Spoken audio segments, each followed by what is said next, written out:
Hello friends, welcome to Latha's kitchen. ఈరోజు మనం sweet shop style crunchy and tasty అయిన ఉల్లిపాయ పకోడీ లేదా ఆనియన్ పకోడా ఎలా ప్రిపేర్ చేయాలో చూద్దాం. వర్షం పడుతూ క్లైమేట్ కూల్గా ఉన్నప్పుడు వేడివేడిగా క్రంచీగా ఏదైనా తినాలనిపిస్తే ఇలా ఆనియన్ పకోడాను ట్రై చేసి చూడండి. కరకరలాడుతూ చాలా బాగుంటుంది.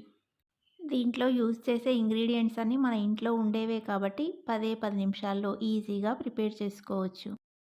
ఈ ఉల్లిపాయ పకోడీ మనం బయట స్వీట్ షాప్‌లో కొన్నట్టుగానే క్రంచీగా, టేస్టీగా ఉంటుందండి.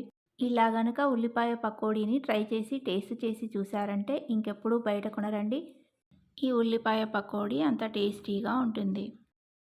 క్రంచీ అండ్ టేస్టీ అయిన ఉల్లిపాయ పకోడీని ప్రిపేర్ చేయడానికి ముందుగా ఉల్లిపాయల్ని తీసుకొని తొక్క తీసి కడిగి తీసుకోవాలి.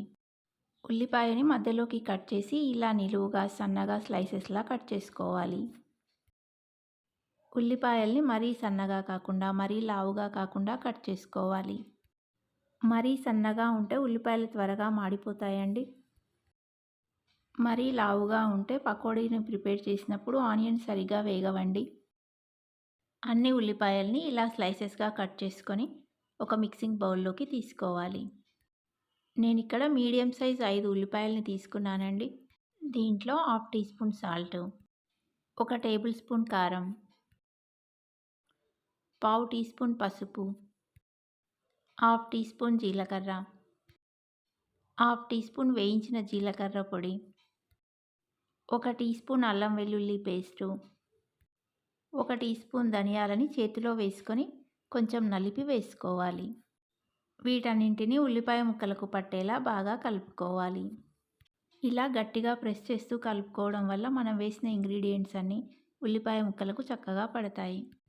ఇలా కలిపిన ఉల్లిపాయ ముక్కల్లో 1 కప్పు శనగపిండిని, 2 టేబుల్ స్పూన్ల బియ్యం పిండిని వేసి ఇలా గట్టిగా ప్రెస్ చేస్తూ కలుపుకోవాలి. మనము పిండిని ఇలా ఎంత గట్టిగా ప్రెస్ చేస్తూ కలుపుకుంటే పకోడీ మనకంత క్రంచీగా వస్తుందండి.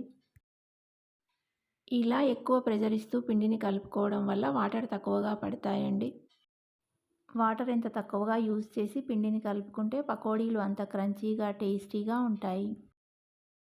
పిండిని బాగా ప్రెస్ చేస్తూ కలుపుకున్నాక అవసరం అనుకుంటే కొద్దిగా వాటర్ను యాడ్ చేస్తూ పిండిని ఇలా ముద్దలా కలుపుకోవాలి. వాటర్ని కొద్దిగా వేసి కలుపుకోవాలండి, ఎక్కువగా వేయకండి.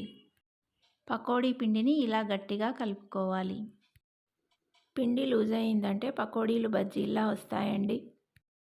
ఇప్పుడు బాగా వేడెక్కిన నూనెలో పకోడీల పిండిని కొద్ది కొద్దిగా తీసుకొని ఇలా పకోడీల్లా వేసుకోవాలి. పకోడీలను కూడా మరీ సన్నగా లేదా మరీ లావుగా లేకుండా వేసుకోవాలండి. ఇలా మీడియం సైజులో వేసుకొని 2 వైపులా తిప్పుతూ గోల్డెన్ బ్రౌన్ కలర్ వచ్చి క్రంచీగా అయ్యేంత వరకు ఫ్రై చేసుకొని ఒక ప్లేట్లోకి తీసుకోవాలి. పకోడీలను ఆయిల్లోంచి బయటికి తీసాక ఆనియన్స్ ఇంకాస్త కలర్ వస్తాయండి. ఆనియన్స్ మరీ బ్రౌన్ అయ్యేదాకా ఫ్రై చేసి తీయొద్దండి. అలా చేస్తే బయటికి తీసాక ఆ వేడికి అవి ఇంకాస్త మాడిపోతాయి.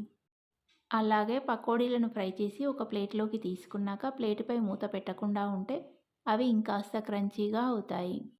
పకోడీలన్నింటినీ ఫ్రై చేసి తీసాక అదే వేడి నూనెలో కొద్దిగా కరివేపాకు, ఇలా చీల్చిన పచ్చిమిర్చిని వేసి ఫ్రై చేసుకొని తీసుకోవాలి.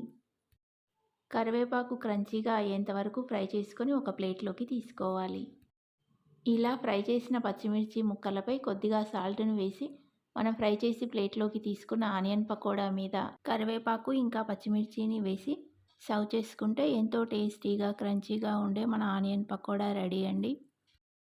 ఈసారి ఉల్లిపాయ పకోడీని ఇలా ట్రై చేసి టేస్ట్ చేసి చూడండి. ఈ రెసిపీ మీకు నచ్చితే లైక్ చేయండి, ఇంకా మీ ఫ్రెండ్స్ అండ్ రిలేటివ్స్కి షేర్ చేయండి. మరిన్ని ఇలాంటి సింపుల్ అండ్ టేస్టీ రెసిపీస్ మీ ఫోన్కి నోటిఫికేషన్ రావాలంటే లతాస్ కిచెన్ ఛానల్ని సబ్స్క్రైబ్ చేసుకొని పక్కనే ఉన్న బెల్ ఐకాన్ని క్లిక్ చేయండి. Thanks for watching.